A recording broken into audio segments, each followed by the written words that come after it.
Hey, financially savvy travelers. Welcome back to another episode of the Thought Card podcast. I'm in the season of my life where I am yearning. When I say yearning, I am yearning for the outdoors and warm weather. Recently, in episode 125, we chatted with Lauren Gay from Adventure is a Lifestyle podcast about ways we can become more outdoorsy and how to enjoy the outdoors all year round. Today, I want to continue that conversation by exploring soft adventures and wellness getaways. In episode 117, health and wellness travel was one of the hottest 2023 travel trends. So I was curious to learn more, and I wanted to talk to an expert.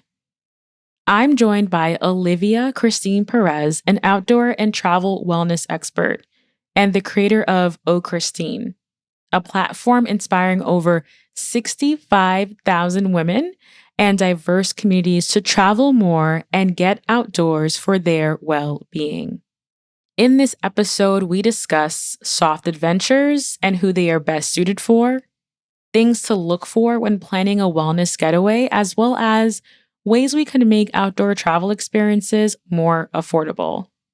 Living with an autoimmune disease, Olivia creates travel guides and online trainings to help people find wellness through the outdoors, soft adventures, and mindful travel experiences. At the end of the episode, Olivia shares the inspiration behind her Get Outdoors 101 course. And you can get $50 off when you use the promo code ThoughtCard50. Again, that is ThoughtCard50. Get Outdoors 101 is a self-guided online course that includes hiking and safety training, trip planning demos, and downloadable packing lists and resources that will help you simplify camping and afford the outdoors.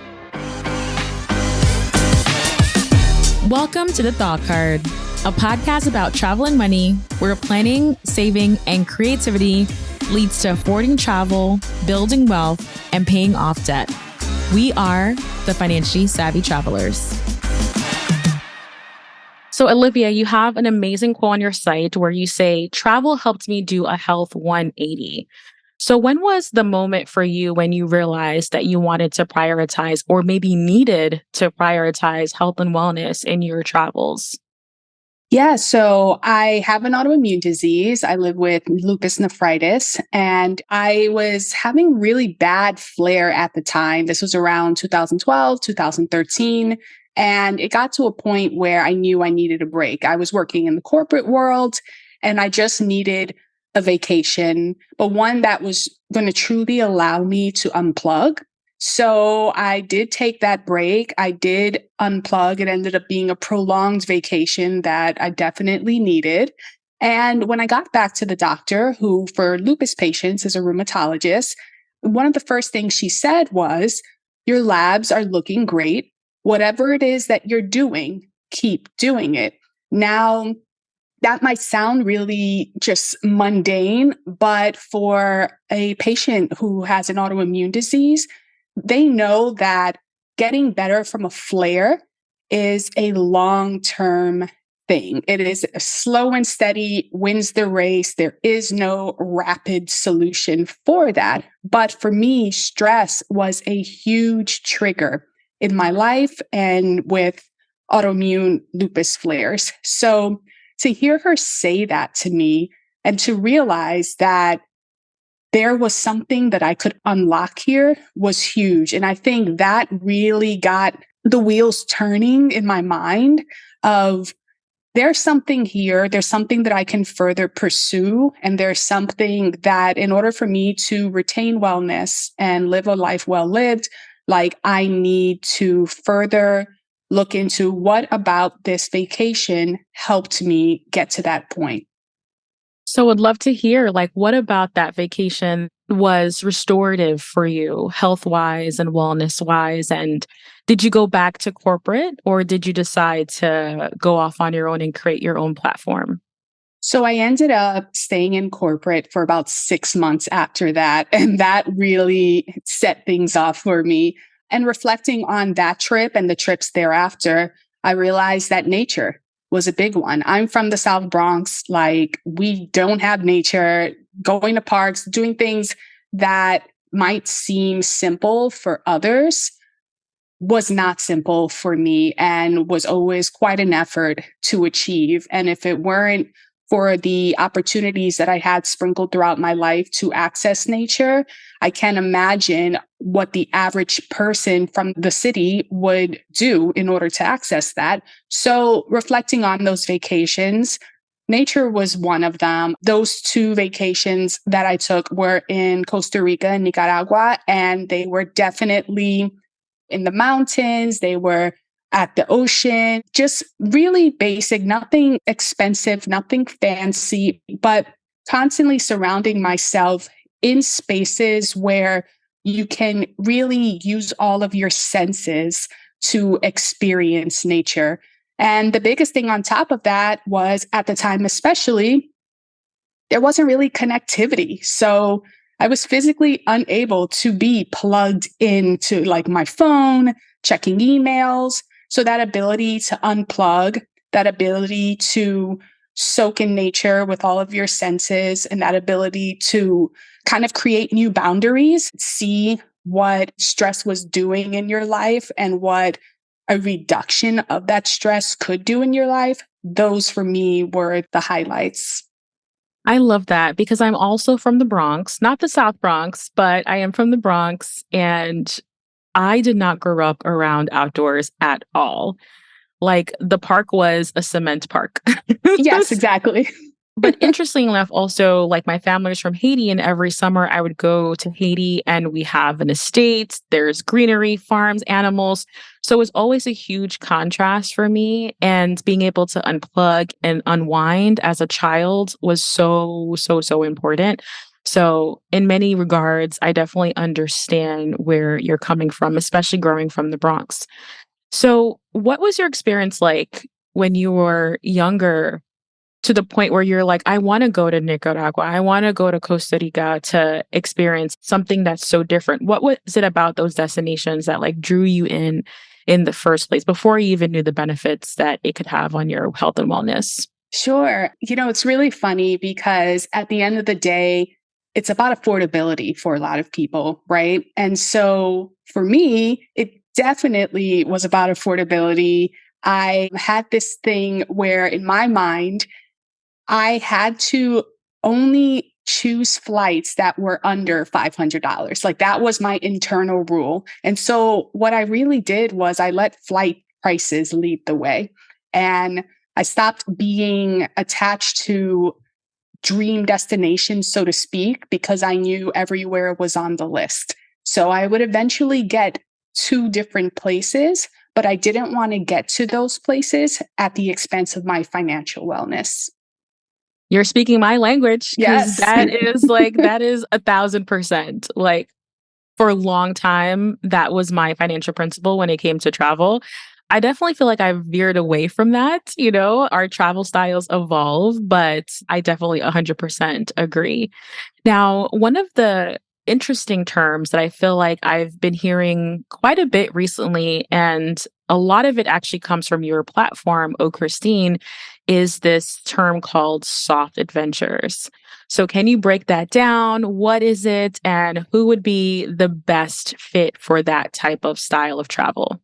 Absolutely. It is one of my favorite terms to use. Soft adventure tourism is really a less risk, beginner friendly sort of adventure tourism, right?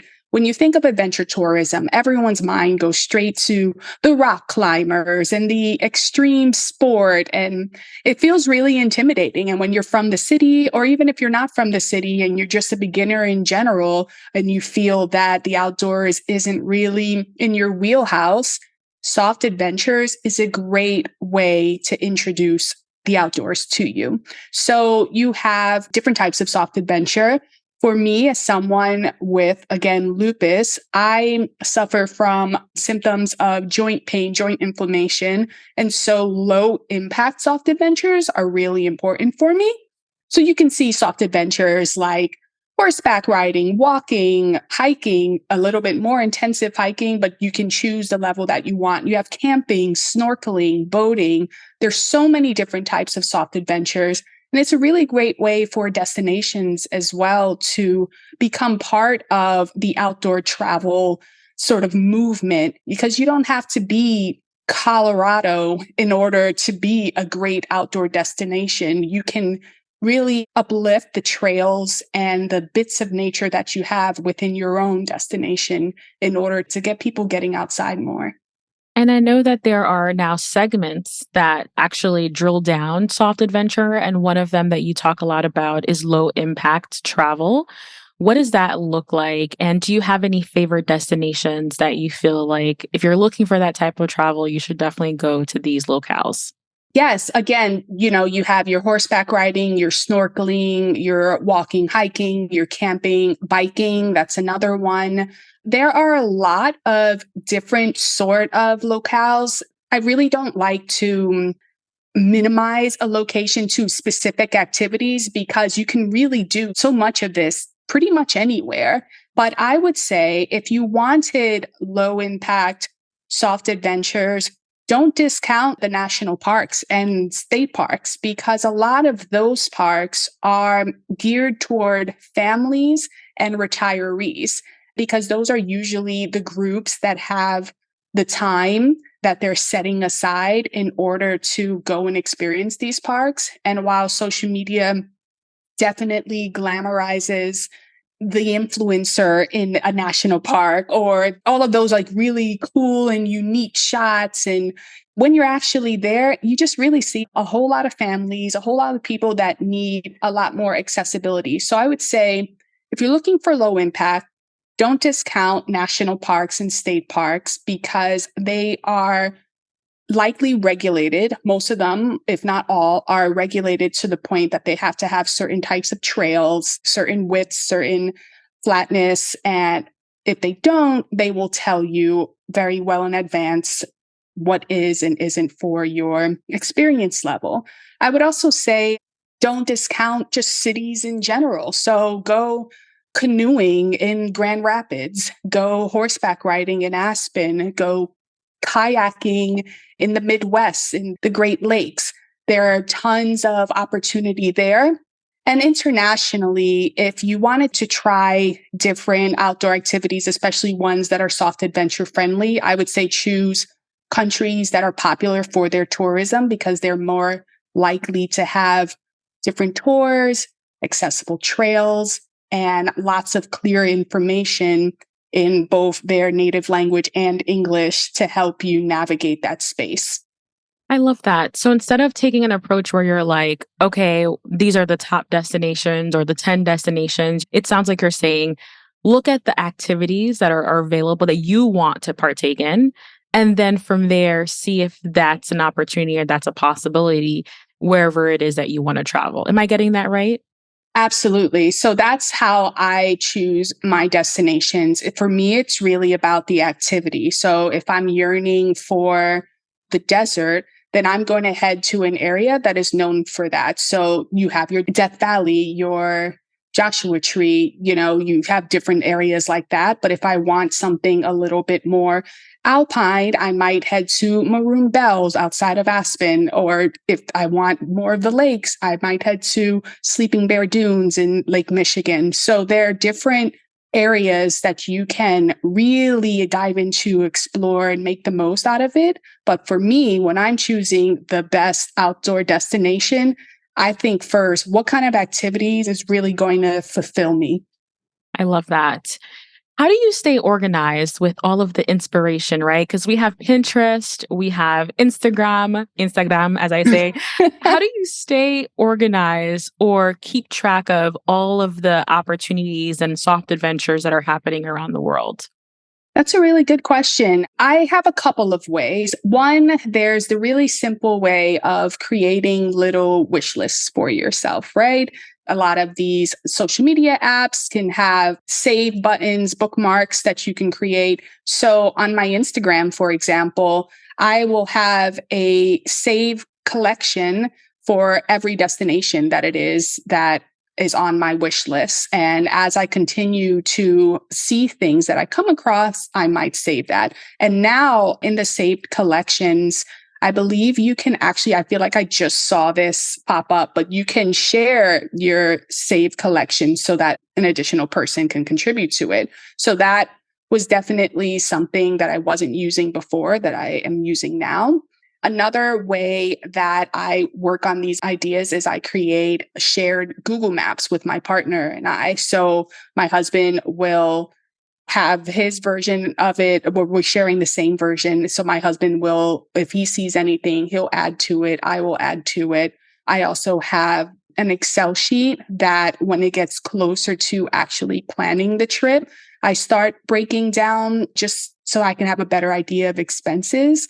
But beyond that inspiration and the actual organization of planning the trip, I try my best not to overwhelm myself too much because it's really easy to get caught up in planning, caught up in dreaming, and not necessarily doing. So if you go in with the idea, with the attitude and understanding that you can do this, you will get there, then you won't get stuck in the paralysis of what I like to call organizational procrastination. So, so that's the way I do it. Save a few cool ideas, get a shared folder or shared map with whoever it is that you want to have join you on the adventure and just get planning. Yes, I love that. I wish I was a more of a planner. I feel like I listen to a lot of podcasts and I use that for inspiration. So there's just a lot of ways to be inspired, but I think what's important is to capture it, right? So I was recently at this conference and I was in Vegas and I asked them like, "Hey, what is something to do, that's not on the strip?" And the person said, "I went to the Valley of Fire 10 years ago and it was amazing." So I made sure to just jot that down when I got back to my hotel room. I looked it up and it was truly amazing. So just finding a way, like whether it's recommendations or you see it on social or something, like just being able to capture that and revisit it at some later point, I think is very, very helpful. So I want to pivot a little bit because the first half we talked about soft adventure and I want to focus a bit more on the wellness aspect. So I know that there's some kind of blanket statements or kind of misconceptions or just general thoughts people have when you say things like wellness escape or a wellness getaway. It could be like having a towel on your head and like being in the spa, right? Oil down and all of that. But like for you, how do you define a wellness escape and what do you look for in those types of travel experiences? I love this question because I agree there are so many misconceptions about what a wellness escape is. And the truth of the matter is, a wellness is whatever you need it to be, right? So for me, a wellness escape allows you to unplug, unwind, and to actually restore. Wellness should be restorative, a wellness vacation, rather, it should be restorative. So the goal is to really reduce stress and tension. That is the priority for me. As I mentioned before, that is a huge trigger for a lot of autoimmune diseases. So stress and tension, that reduction helps us not only restore, but practice prevention. There are plenty of studies that show how increased cortisol, that's the stress hormone, increased cortisol can cause symptoms of increased blood pressure, heart rate, muscle tension, and it affects our digestive system. So when we're not feeling great, a lot of the times it's linked to stress. So a wellness escape really should aid in reducing that, letting you let go. For some people who may not be as adventurous as others, that means it's a spa hotel and the towel on the head and the bathrobe all day and being by the pool or in the sauna, massages, that works great for them. But for someone who might want a little bit more of that, or something a little bit more holistic, they might see, yes, a sauna massages are great, but I need to also have access to trails and gardens and just being in nature, hearing the birds chirp, just feeling the wind on my face. So that's a wellness escape too. And lastly, another wellness escape could really just be foregoing the hotel altogether and really making it an outdoor wellness experience. So that could be camping, that could be glamping, that could be taking a multi-day trek. And that again is helping you become one with nature and just reduce all of the things that are on your mind, clear your mind, reduce tension, so forth. Now, I'm going to ask you a similar question to the outdoor getaways. Do you have any favorites or any places that you were like, wow? I know you've been to quite a few springs, like natural springs as well. So would just love to hear just destinations that you felt like were really interesting and maybe some that folks aren't really on their radar. It's like not as well known as well. Sure. There are, oh, wow, there's so many. I know you are a big fan of Iceland.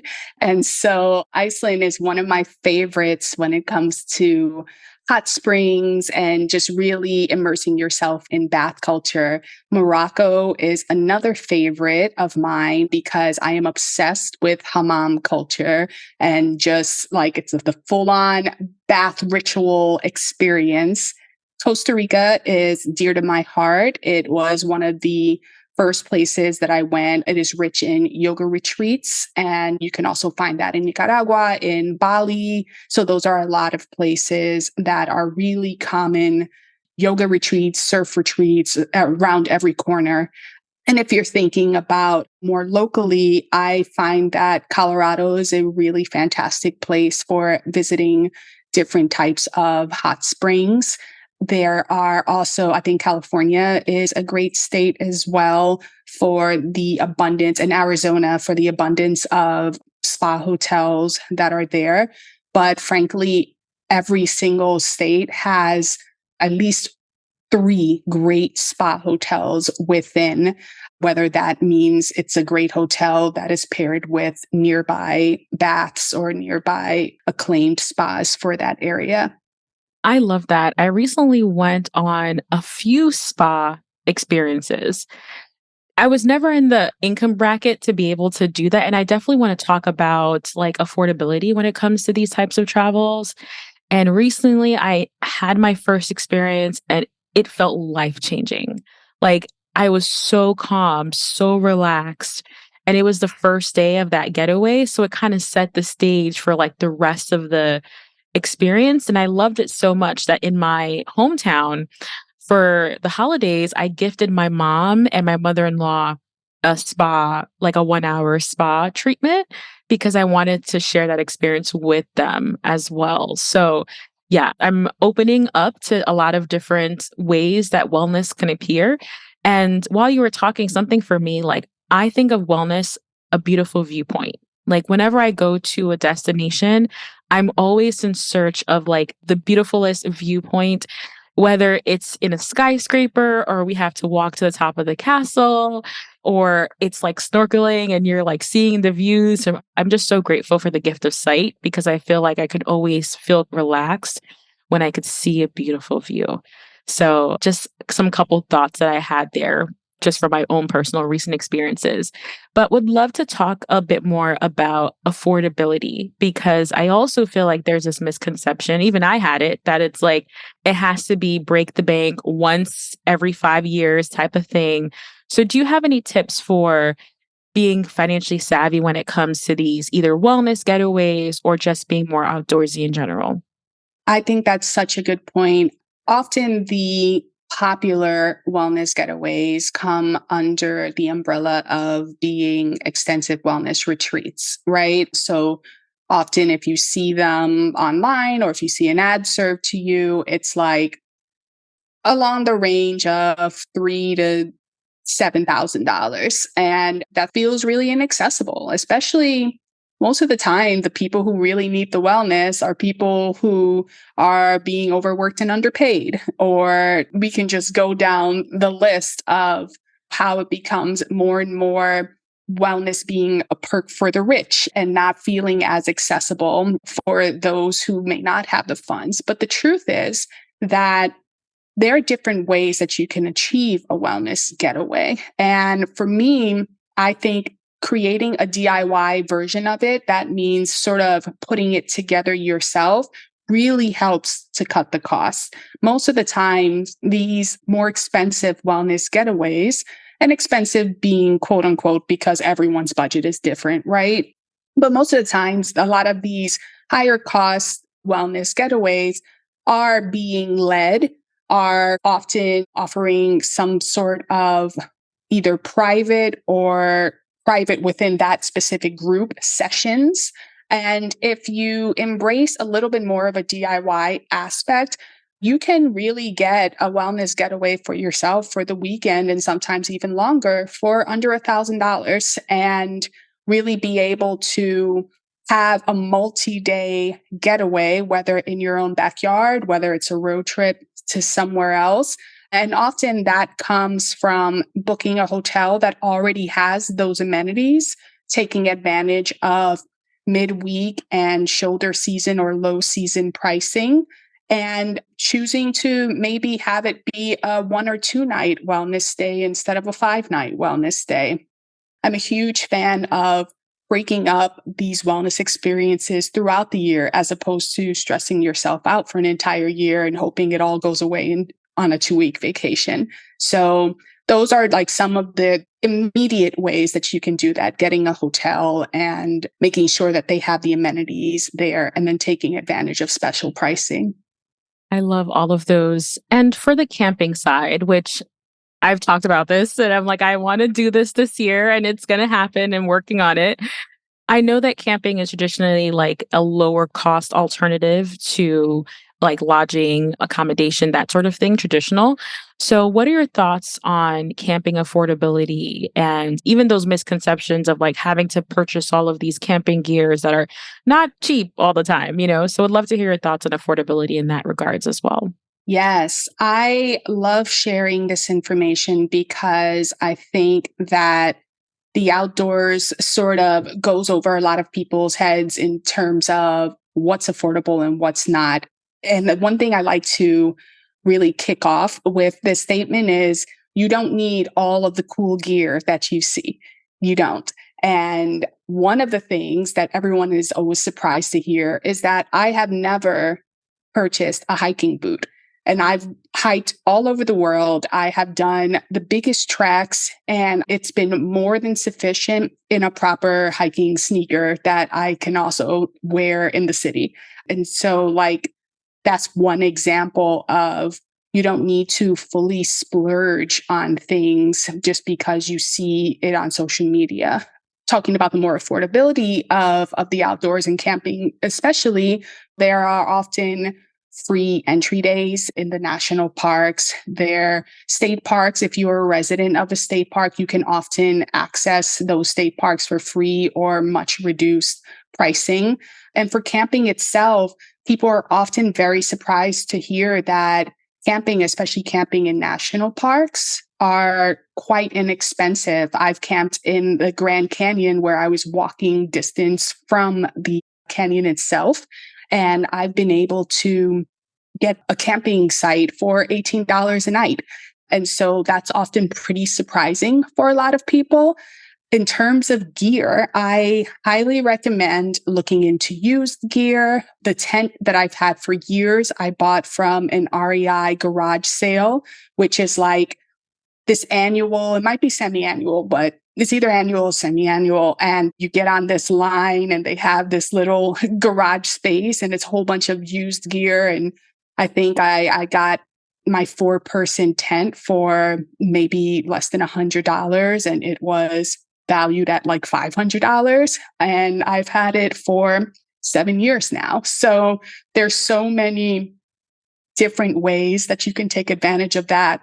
One of my last favorite ways that I would say is using the Honey app. It's like an extension for, I use it on my Google Chrome, but they have an app version now. And the Honey app has a drop list feature where if you have your eye on something for a trip that you want, you can have that app track what the pricing is across that store and other stores, and it can notify you when the pricing reduces. So I often have things that might be a little bit more expensive than I'm comfortable spending.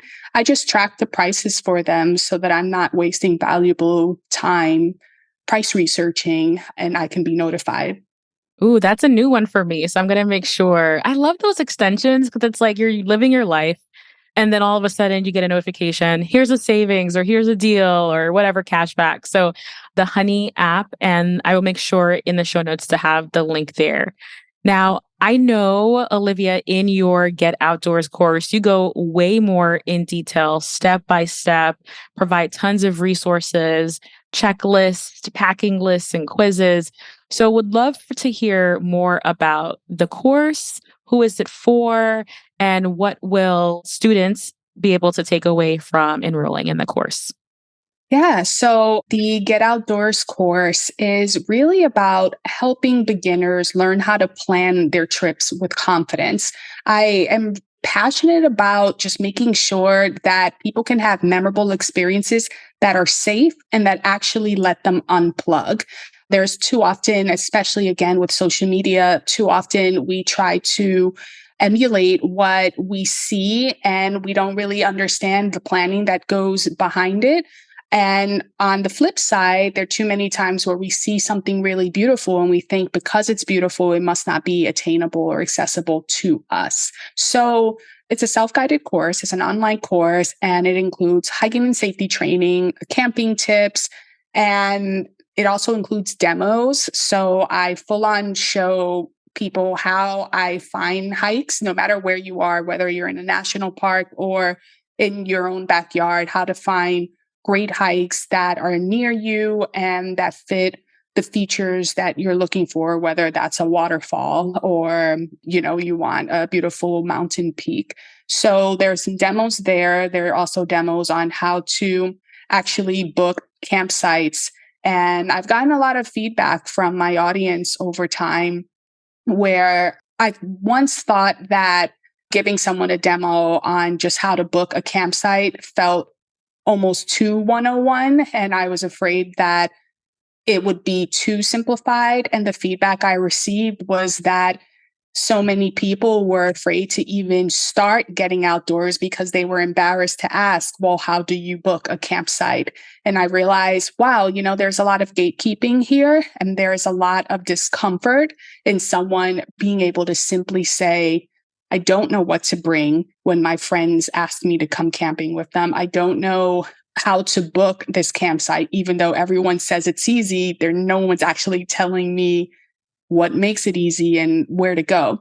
So this is really just a resource that helps simplify camping, makes outdoors getting easy. And as we were discussing, we kind of scratched the surface there, how to make it affordable and ways that you can make it happen for yourself. And even for me, when I'm talking, because I still haven't gone camping yet, the confidence, like I know what I'm talking, I just sound so shaky. So I can't wait to continue finishing the course and to come back on the podcast and let everyone know that I had my first Yay. experience and I won't be as shaky anymore, right? Like I remember when I was just going on my first road trip with baby K, I was so nervous. But now I feel like a pro. I'm like, tutoring my mother-in-law. So totally, totally, I'm super excited for this course. I think it's very needed. And I appreciate you coming on to just open our minds to what's possible and the benefits and beauty of not only the outdoors, but also thinking about wellness in our travel experiences. So, Olivia, let us know where we can connect with you. And if you have anything exciting coming up, would love to hear that as well. Yes. Well, thank you for having me first and foremost. You can connect with me at ochristine.com. That's the letter O, CHRISTINE. And if you wanted to check out the course, you can go to getoutdoors101.com as well. Some really cool things that are upcoming, the latest and the greatest. I am speaking at the Women in Travel Conference in Puerto Rico and kind of sharing the behind the scenes on how I run this business and how I keep it all organized. And this month, the Northeast version of my wellness getaway guide is coming out. So anyone who is in the Northeast states of the US, there will be a lot of resources on spa and wellness stays near you and what those costs are and what's special about those places, in addition to which ones have the view. So I'm really excited to share all of these gems with you all. And your site alone is so rich. Like, I'm going to include links in the show notes to some of the blog posts where you go into detail of like the different types of low impact adventures. And so we cannot wait to have this book in our hands and the guide in our hands and, have you back on the show sometime in the future. So thank you, Olivia. That's all, Financially Savvy Travelers. Thanks again for another episode, and we will see you soon. Bye for now.